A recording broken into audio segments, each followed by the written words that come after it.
Friends, Swami Vivekananda met Brahmananda and Turiyananda, his brother disciples, fellow disciples of Sri Ramakrishna, after his wandering days, and when he already planned and was about to go to America to participate in the Parliament of Religions, their World's Parliament of Religions, in 1983. So, when he met Swami Turiyananda and Brahmananda, he was very happy, and he also expressed a very important stage of his life, important development that he has undergone in his understanding about the world and what he must do in his life. So, what he said to Turiyananda is that, brother, I do not understand. He met these people in Abu Mount Station Road, I think. So, then he said Hari Bhai. Hari Bhai is the name of Turiyananda, earlier name of Turiyananda. So he said, Hari Bhai, I don't understand your so-called religion anymore. But my religion is to serve the people that I'm seeing around, every person on this planet Earth. These people are suffering. There is so much poverty. At that time, he was talking about physical poverty, financial poverty. Now it is translated to financial and physical and mental, intellectual, spiritual poverty. Anyway, so he was saying people are suffering so much, and without alleviating this suffering, I cannot talk about religion to them, which means spirituality. What he meant is spirituality. Therefore, my first duty is to alleviate this suffering of these people, and that is my mission. I do not understand your so-called religion. What he meant by so-called religion is that the religion where you try to avoid your own personal suffering and practice meditations and bhajans and such other practices, and you want your own salvation. So that kind of religion, he said, he doesn't recognize anymore. He said, my religion is to see God in all these people. The Brahman that is palpable, I'm quoting actually. I mean, not from here, but from elsewhere. He said, worship the visible, palpable, manifest God, manifest Brahman. Everything that you say is Brahman. Yes, of course, beyond what you see is also Brahman. But when Brahman has so kindly taken all these forms in front of you, where will you go to worship Brahman in some invisible form, unknown, unmanifest form? He said, such a practice is like digging for wells at the banks of Ganga. There is Ganga water flowing, but you are still digging for well. What kind of foolishness is that? So when Vivekananda said these words to Turiyananda, Turiyananda later wrote in his book, were these not very words of Buddha? How compassionate and empathetic Buddha was to the suffering of all the humanity. I could see, and he said that Vivekananda's face became red with emotion, with a lot of feeling and with a lot of burden and weight of the whole world's suffering, whole humanity's suffering. He was almost in tears, Vivekananda. So this is what Turiyananda wrote and said that he saw Buddha at that night when he met Vivekananda. In Vivekananda, he saw Buddha. So this is the religion, this is the spirituality that that I was inspired by, and I went and joined the Krishna Rama machinery that he founded. But most of the people there are still belonging to the old religion, which is a bad news. The religion where you try to avoid your own individual petty suffering. I call it petty because in comparison to the suffering of the humanity, it is petty. The suffering of 800 crores people, what happens to them? Why don't we all alleviate all the suffering in this world together as a team, as a united humanity, and take one step forward, 2 steps, 4 steps forward as humanity, instead of trying to take 100 steps as an individual and then, just escape this world. This is escapism. The old religion is about escapism. The new religion that Vivekananda taught is not escapism at all. It is, as I can quote, stand up, be bold, be brave, take the whole responsibility on your own shoulders. Whole responsibility on your own shoulders. This is what Vivekananda said. What does he mean by whole responsibility? Is it only your salvation? Is that your responsibility? How cheap and how petty it is. But still, unfortunately, that old religion alone is on top of most people's mind. And that is being practiced with the money that is donated in the name of Vivekananda. So that was the difference between me and that old religion, which is practiced in the organization founded by Vivekananda. So I had to part ways. Are we not vastly different? I'm talking about alleviating the suffering of 8 billion people. Possibly by the time we alleviate, if at all, it will be 10 billion people at once with coordinated effort. And you are talking about that is on top of my mind and heart. And I have suffering also, but my suffering is a reflection of the humanity's suffering. Personally, I have zero suffering, zero suffering ever, all my life. Personally, zero suffering. I mean, all my life after I touched Vivekananda, after Vivekananda touched me. Yes, we are apart physically, but after Vivekananda's spirit touched me, after that, my suffering has been zero. And all the suffering that I ever had, all the time, including today, is the reflection of the suffering of the whole humanity. And this is me. And people, their majority of the people, they are trying to avoid personal suffering. Just like the people of yore who used to go to forest to avoid all sansarik bandhanas, etc., etc. Are we not different?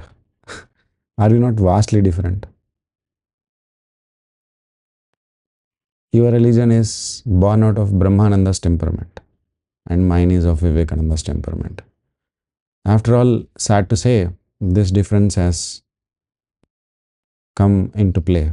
Vivekananda did not initiate people because he believed they would quarrel with Brahmananda's disciples. He did all he could. And therefore, because Vivekananda did not do this, there are very few disciples of Vivekananda, like Ashokananda, Paramananda, Ranganathananda, myself, etc. But Brahmananda's disciples, so many people are there. Now, you may say Virijananda and other people are there. Yes. When I say disciple, I include the Mantra Diksha type of discipleship, but also whose spirit have you caught? Even if you are Vivekananda's disciple, you could catch Brahmananda's spirit. Even if you are Brahmananda's disciple, you could catch Vivekananda's spirit. So, who is working in you? That is the difference. And I am not saying Brahmananda is wrong or he is different. Brahmananda says, forget the world, see God, achieve Godhood. I mean, God realization.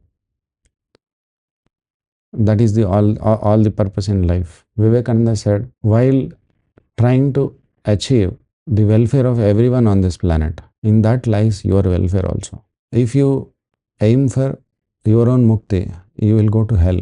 If you take 1,000 people to heaven, and in that attempt you have to face 10 times, 100 times the hell, and if you readily face, that is when you are liberated. This is Vivekananda's religion. And Vivekananda was in charge of Sri Ramakrishna's mission after Sri Ramakrishna left. Everybody knows it clearly. Brahmananda also knows it clearly. If you read the literature, you will know very clearly. And Vivekananda had to scold Brahmananda even with very bad words, which are censored in the literature, with the 3 dots. Because Brahmananda was so deep inside the meditation and such practices that he would not think about the world. But he said,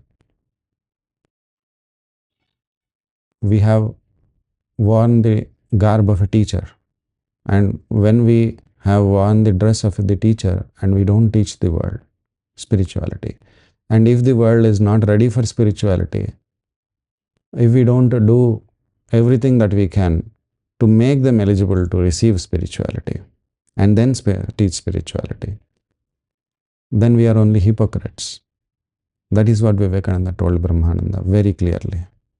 And Brahmananda, after Vivekananda passed away, he was deep in melancholy because Vivekananda passed away. But he somehow, after many, many years, had come out of it and tried to do what Vivekananda asked him to do. But sadly, in the history, we have somewhere lost that spirit. Ranganathananda, who was called second Vivekananda, lived and worked for that spirit.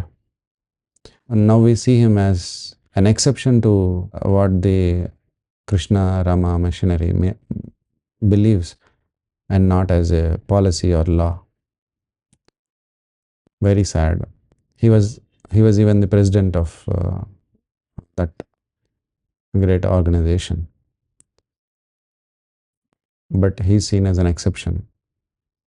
One Acharya in our training center clearly told us openly that Ranganathananda was an exception because he had a boon from Swami Shivananda that whatever he says, people will listen. So he says he is not to be imitated, or his path should not be treaded. His path should not be taken by others. This was openly told by an Acharya in TC. And later, very senior, who is in a second position now. So he said to me, in fact, do you want to become Ranganathananda? Just 1 year ago, you have got sannyas. Do you want to become Ranganathananda now? Now, like he is my guru. What am I supposed to do if not follow my guru? And are you saying if I follow the path of my guru, and that is imitation of externals? No. If that is so silly, right? Are you happy that I follow my guru or not? Okay, I will not follow my guru. What will you do? Will you do what is required? I will stay back at the monastery. Will you do it? You do it. I will wash your pots and pans. I will wash everything. I will maintain all this whole place. All the work I will do. You people go out, spread the message of Vivekananda and Vedanta. Show practical Vedanta to people. Alleviate the suffering of humanity. I will stay at home. I will cut my throat. I will throw myself under the bus if you want. Literally, for Vivekananda. But you are mocking a person who is only trying to do what Vivekananda asked him to and what his guru asked everyone to. And you are not doing it. You are not letting people do it. And you don't want any discussion about it.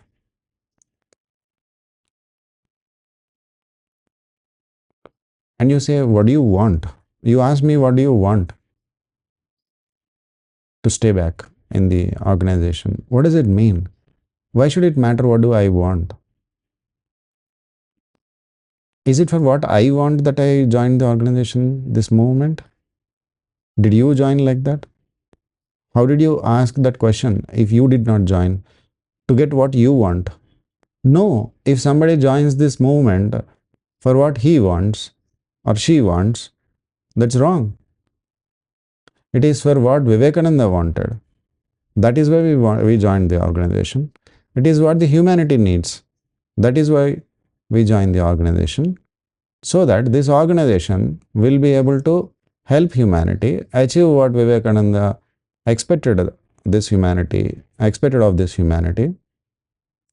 which is perfect harmony everywhere, in all dimensions of life, in individual level, family level, society, community level, and at the world level. That is what Vivekananda wanted. Because monism expressed and manifest in this world becomes harmony. He has expressly mentioned that everywhere, harmony everywhere, in all dimensions. That is how the manifest monism will look like. So to achieve this, I joined the organization. It is not to achieve my ends. I don't even know what I want. That is why the whole memory, like memory means I don't see myself as an entity other than an instrument of Vivekananda and his mission and Vivekananda, Sri Ramakrishna's mission, right? So what do you mean what I want? I want what is required, what is right. Even if it is hard, even if it is not convenient, even if it is not to my liking. That is what a monk means.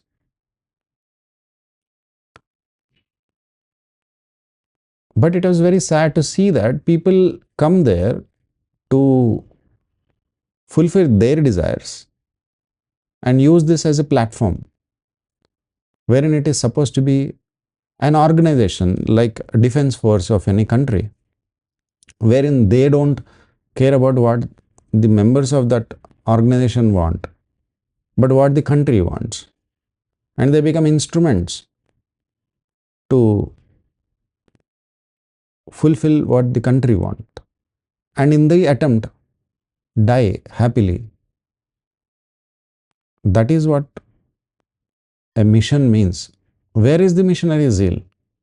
What is your mission? For example, Christians have a mission to convert everybody into a Christian so that everybody can go to heaven, to baptize everybody. And one who has that mission is called a missionary. So, what kind of mission do we have? Where is the clarity? See, Atmana Mokshartham Jagat hiṭa. Atmana Mokshartham we all understand because it belongs to us. Very clearly we all understand because we are always interested only on us. But Jagat hiṭa, it is a very broad term that he has given you. It's a very broad thing.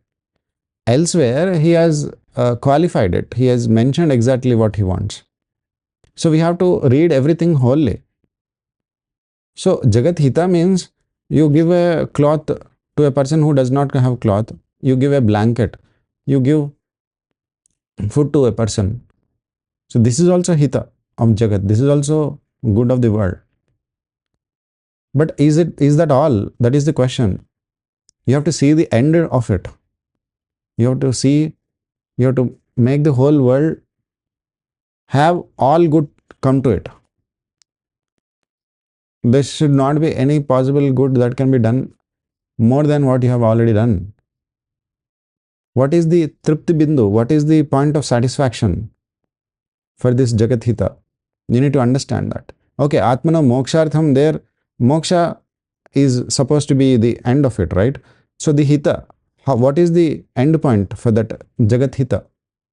Have you thought about it? Are you even able to discuss with other people who have read Vivekananda and come to the monastery? No. You're afraid. You're defensive. You want to survive for hundreds of years, which is very, very good. It is very important. You are doing that task very well. But if you are always in the survival mode, when will we thrive? Is it the masculinity that Vivekananda talked about? He said, the more I live, the more I understand that everything lies in masculinity. This is my new gospel. I'm quoting him. This is my new gospel. That is what he said. Where is masculinity if you are not able to talk if you are not able to speak up what you are thinking? Where is the masculinity if you are shutting down people's free thought and free speech? If you don't have age enough to listen to a monk of 32-year-old, you form a committee because the monk is saying he has a lot to talk. And you especially have appointed him as a spokesperson for 3 to 4 years earlier. He has been your spokesperson, your representative to hundreds and thousands of people in public. Still you don't care?